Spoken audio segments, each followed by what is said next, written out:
Welcome to the fifth episode of the Think Wildlife podcast. We will be talking about the plight of India's captive elephants with a very special guest, Kartick Satyanarayan, who is the founder of Wildlife SOS. Thank you for having me on this podcast. And I'm delighted to use this opportunity to speak about me and Wildlife SOS on this podcast with you. Wildlife SOS is best known for its work with captive elephants. My first question is that despite the cultural significance of elephants in India, why are captive elephants treated so badly? Well, Anish, thank you for bringing that up. You know, Wildlife SOS has been working since 1995 to protect India's wildlife and focus on conservation issues. We've been working with bears, leopards, tigers, elephants, etc. But elephants are a fairly important species in India. And as you say correctly, they do have a very important, significant um, cultural reverence, religious reverence, as well as, they are very important species. I mean, there are only two species of elephants, the Asian elephant and the African elephant. And India hosts 50% of the world's Asian elephant population presently. We do wonder why, despite elephants being so important in the Indian context, why some of the captive elephants are treated the way they are. Well, it's really important for us to remember that captive elephants were not always captive elephants. They were not so long ago wild elephants. Almost every single captive elephant that you see was once a wild elephant. And they've most often been taken away from the wild habitats, from their wild herds, their families. They've been torn away from the forests and the loving embrace of their herds, and tortured, brutalized, trained using fairly abusive techniques combined with pain and fear. And that is how they are trained to become captive elephants. No wild animal will let you ride on its back, or perform a circus act or walk in a procession. It is only a wild animal that is enslaved, beaten, broken, and brutalized that would do that. So I think the first thing is that, unfortunately, India has a very old historic significance of using elephants. And while in the past, there was a sense of bonding between the mahout or the elephant keeper and the elephant itself, that bond, unfortunately, with the growth of time, the passing of the eras, the past eras are gone. The current people who manage elephants, unfortunately, are very financially driven. All they're looking for is to profiteer from the exploitation of these animals. And that is why some of these captive elephants are treated the way they are, because the people who run them, who use them, who exploit them want to make money. They want to make a quick buck. And that is only possible if you, starve the elephants or you ignore their welfare and you exploit them to make money. And that is the situation that we are in at the moment, which is why one of the important areas of focus for Wildlife SOS is to draw attention to the plight of India's elephants and to try and make a long-term sustainable change in the way these elephants are cared for and treated. And a lot of it also comes from ignorance. Anish, a lot of people in India do not know much about elephants. All they know is that, oh, these are giant creatures. We love elephants. They represent the elephant god, Ganesha. So they're revered, they're prayed to, they're important. People are emotional about them. But a lot of things that people don't know about elephants are that they are all wild animals.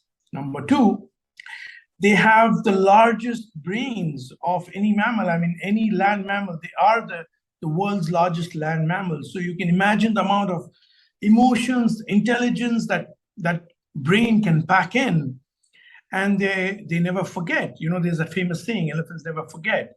So they are incredibly intelligent creatures, and we sometimes people don't realize that they feel emotions just like us. They feel pain, trauma, fear, and they feel the brutalization when they are chained and tortured, so they can be intimidated and used by human beings for achieving their ends.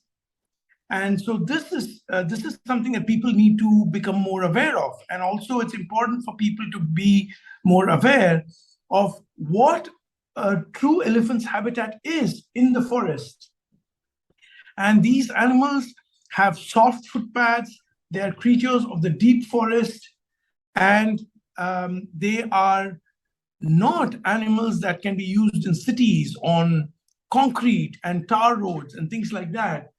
That is what people need to understand. And once people start understanding and recognizing what a traumatic elephant looks like, what a stressed elephant looks like, I think, the public voice out there is very strong. And if people who see these elephants realize that these elephants are not having a good time and they're having a bad deal, and they raise their voice, I think things will start changing. So Wildlife SOS also runs India's first elephant hospital. We created it a few years ago. We also run an elephant conservation and care center where we have rescued elephants that we have been able to bring out from a position of distress, and they are now under rehabilitation at our elephant conservation and care center and hospital. So my next question is, how many elephants do you have at the center? We have nearly 37 elephants at the moment housed under the care of Wildlife SOS. And each of these animals have an incredible story, a very emotional, touching story that caused them to be distressed. They were either from circuses or abused on the streets as begging elephants, used in processions, weddings, in temples, etc. And in some cases, they were in illegal captivity. And the forest department, which is an enforcement agency along with the police, had to take criminal action against the owners for keeping these animals under illegal captivity, when they were confiscated by the forest department and handed over to Wildlife SOS for care and rehabilitation. So what are some of the challenges you have faced while rescuing and rehabilitating these elephants? We've faced a lot of challenges. I think every single day we have a multitude of challenges in managing and caring for the elephants that are with us. And also every single rescue that we undertake is quite an uphill task. In fact, I can recall a couple of rescue operations, but it can take forever because I have so many stories about these rescue operations, and we'll have to do like a series of podcasts about it. But I can tell you just what comes to mind very quickly. There was this elephant that was her name is Chanchal, and she was being smuggled from one state to another under the cover of darkness, along with her companion. And as they were being transported illegally, the owner was walking them across the state borders under the cover of darkness in the middle of the night. This was a December night. It was foggy. It was dark. So you can imagine when you have a dark, foggy night and you can barely see anything, and you try to walk them on the side of a freeway.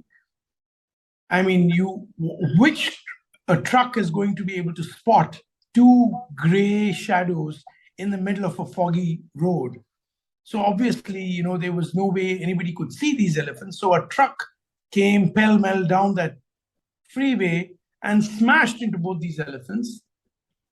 And now one was died on the spot, which was pathetic, really sad. Another one was severely injured. This was Chanchal. She was barely 18 years old when we got this news. So the team from Wildlife SOS reached there. This was almost 3 in the morning by the time we got the news. We immediately went there, looked at this elephant, got a police crane to lift her up and checked her if she was okay. Our veterinary team was there along with her to give her support. And it was quite a traumatic situation because her entire side, the skin had sloughed off because she had not only been hit by the truck, and then she was dragged on the road. So you can imagine what that would do. I mean, if you were down on the street and then dragged several hundred meters, on that rough tarmac. So she was in really bad shape. We weren't even sure if she'd survive. At that point of time, we had to contact the forest department, the police, and we got all the paperwork ready to rescue her, move her from there to the elephant center of Wildlife SOS. But just at that point of time, the people who controlled that elephant, who were trying to smuggle her across, realized that once that move happened, they would never be able to claim her back. And because of that, they then brought about 40 people together, and they blocked us. They wouldn't let us take this elephant away from there to safety. And they were creating a lot of problems, one after another, blocking us, throwing obstacles, distracting the elephant, frightening the elephant. So we had to, work all night to get the police there, get multiple police teams to come and help us, get the forest department there to come and help us.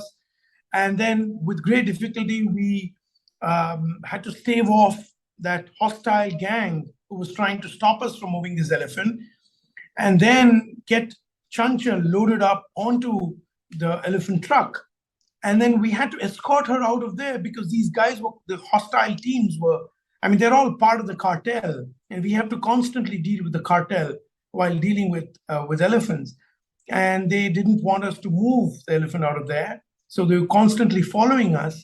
And we had 4 police teams escort us out of there to safety. So some of these operations can be really challenging, extremely risky, both for our staff and for the elephants that we're trying to rescue. And until we got back to our facility, the Elephant Conservation and Care Facility in Mathura, which is about 3 hours from Delhi, we couldn't really breathe easy, and we finally heaved a sigh of relief when we reached there, and we were able to get her off the truck. But it took several years for that elephant to kind of deal with that trauma that she'd been through. And she's, on her road to recovery, of course. But every single elephant rescue is more challenging than the previous one. That is a truly shocking story. However, one particular elephant I want to talk about is Pari. That's because one of Think Wildlife Foundation's flagship projects is the Caring for Pari campaign, where 25% of our merchandise sale profits are being donated for Pari's rehabilitation. The opportunity to thank you and thank Think Wildlife Foundation for supporting the care and treatment of Pari. And I think that's such a generous and a kind gesture from all of you. And Pari has been such an inspiring elephant, because when we found out about Pari, she was in such a bad state. We didn't think she'd actually survive at all. She was a begging elephant. She was used for weddings. She was in such a bad state. I would define her health condition as she's a very badly crippled elephant. Her front legs were severely deviated. She has been a victim of terrible, terrible abuse. And because of the amount of chaining and forcing her to stand in her own dung and her own urine on top of concrete floors, she's developed a very bad situation with her feet. Her feet are basically completely deviated. She's developed degenerative bone disorder, and she also has, severe abrasion and foot rot set into the foot pads and her toenails. In fact, it became so bad. I mean, when we found it was in such a bad state that some of her toenails were just coming off. Imagine your nails peeling off from your hand, your fingers.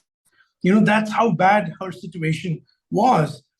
And she's such a young elephant. She's only about 20 years old, and she's got severe trauma issues because she stereotypies a lot, head bobbing and swaying and things like that. And she's like a walking encyclopedia of everything that can go wrong with an elephant. She has been abused so much. She has been subjected to so much of trauma and so much of torture that, if we had not rescued her and brought her to the Wildlife SOS Elephant Hospital, I don't think she would be alive as we speak today. But, moving on to happier things, Pari showed us what forgiveness is like. I mean, if anybody else was in Pari's situation, I think a human being would be so terrified that, we'd just become a hostile creature.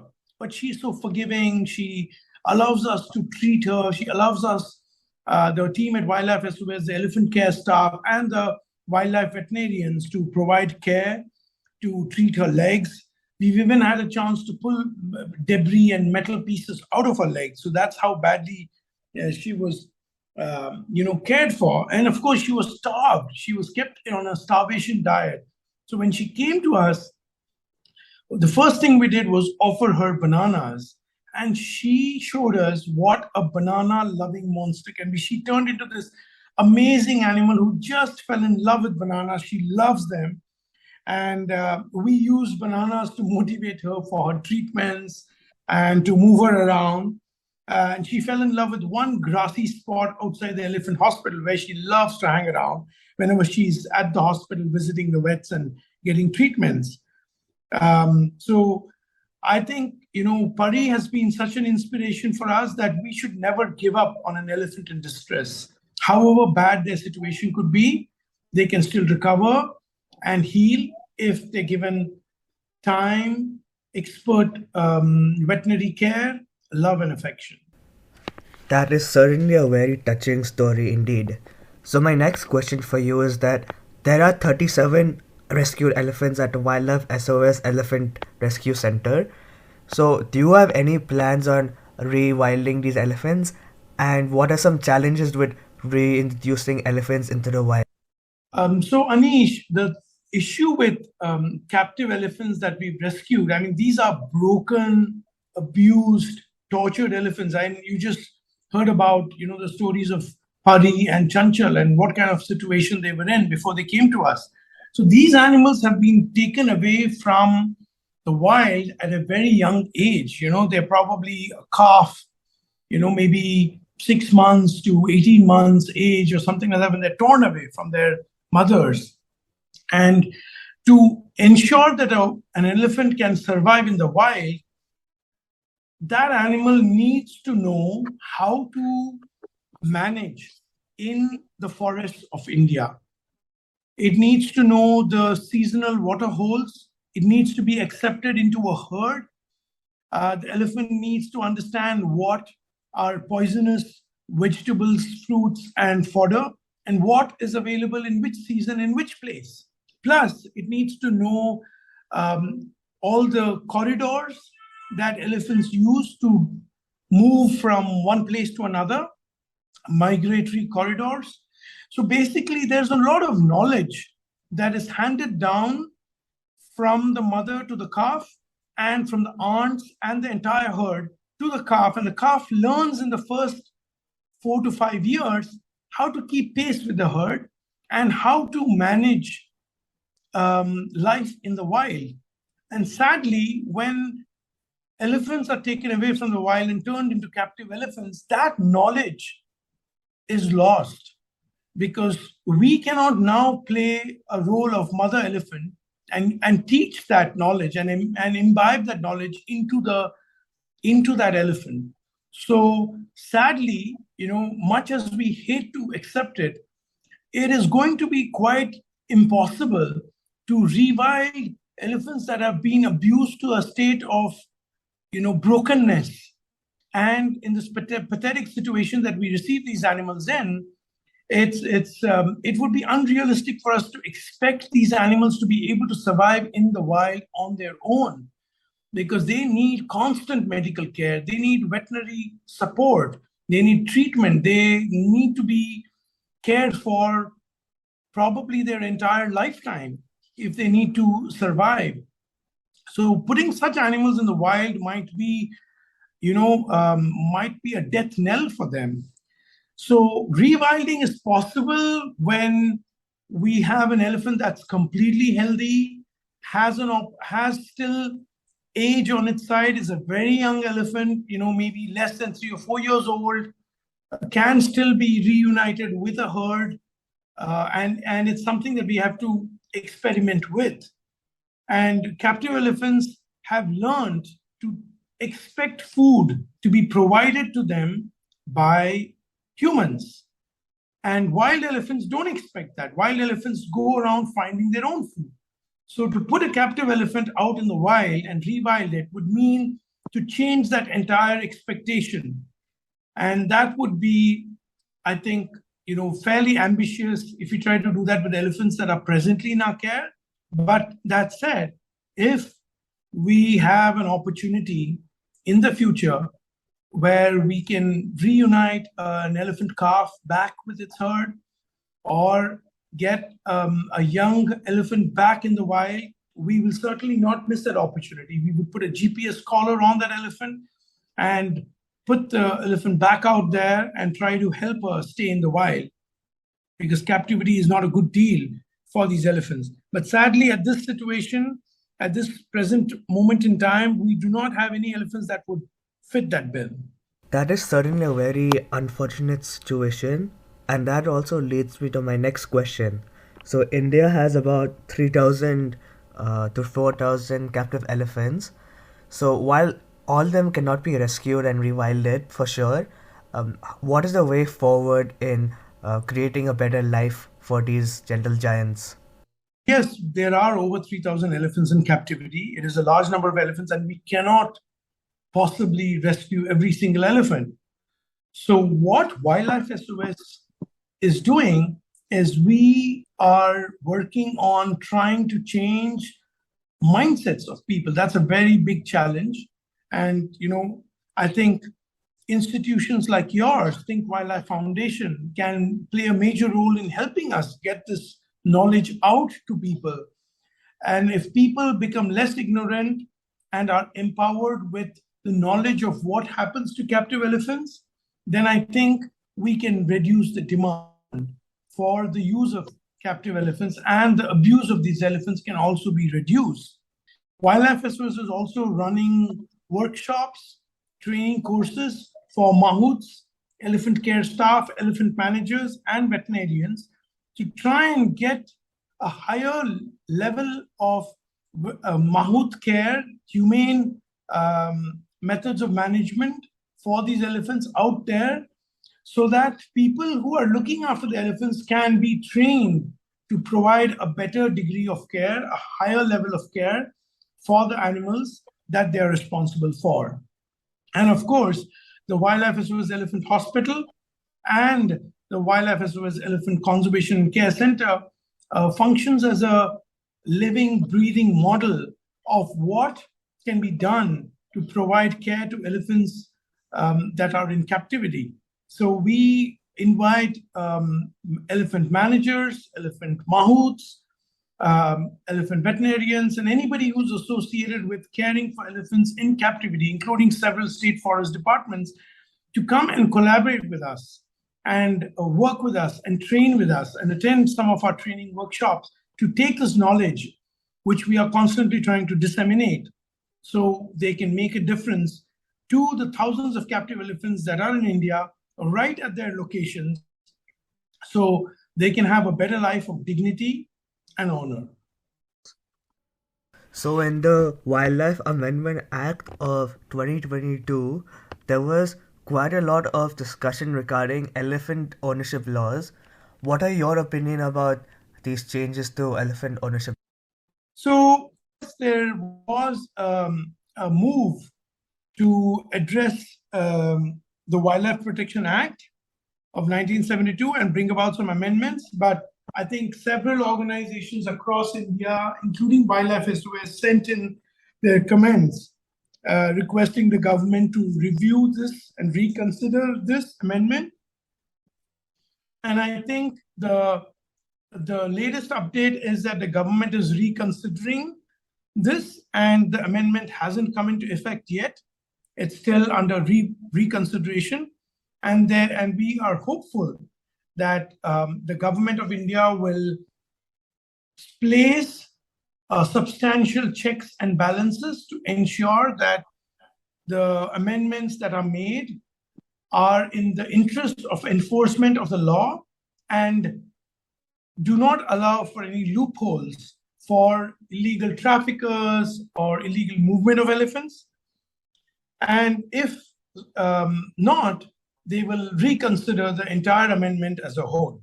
So at the moment, we are hopeful, and we think that things will only possibly get better. We can now only hope for the best. Moving back to Wildlife SOS, so other than captive elephants, you guys are also known for your work with dancing bears. But beyond that, what are some projects being run by Wildlife SOS? So Wildlife SOS, of course, started off in 1995, working with this huge problem across India of bears, endangered sloth bears that were used for performances on the streets. And these poor animals were referred to as dancing bears because they had a rope going through their delicate muzzle.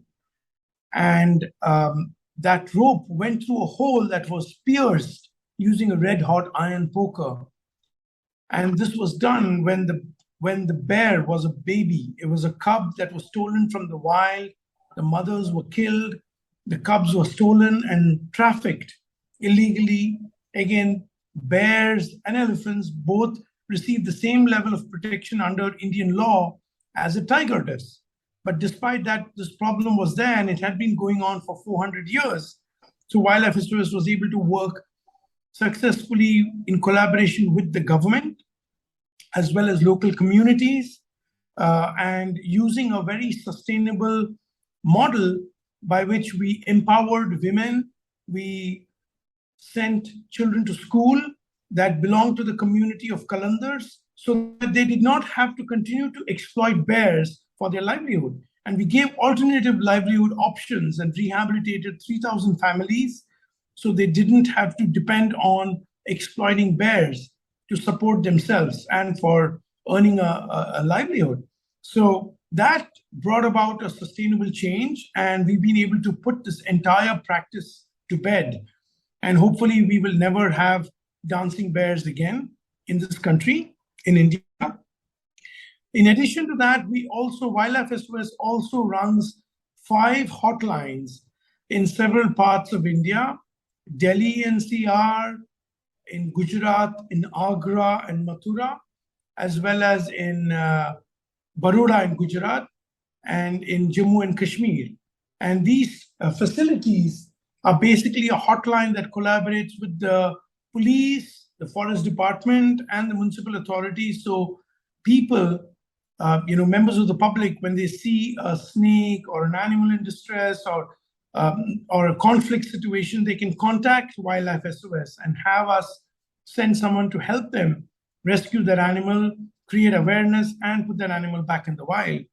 In addition to that, we do a lot of biodiversity protection and conservation as well. We've had reforestation projects where we planted thousands and thousands of trees of native species to bring areas back and regenerate forests in areas that have been bare. We've protected corridors, where wildlife corridors are becoming, rarer and rarer each day, and we are working on protecting that.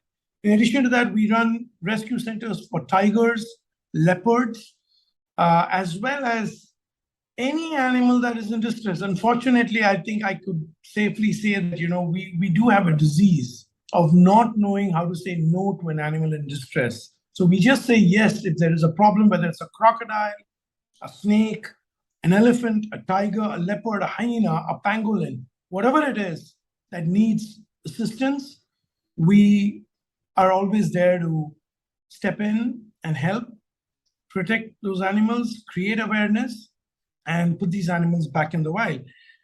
We also have a very empowering website, which is called www.refusetoride.org.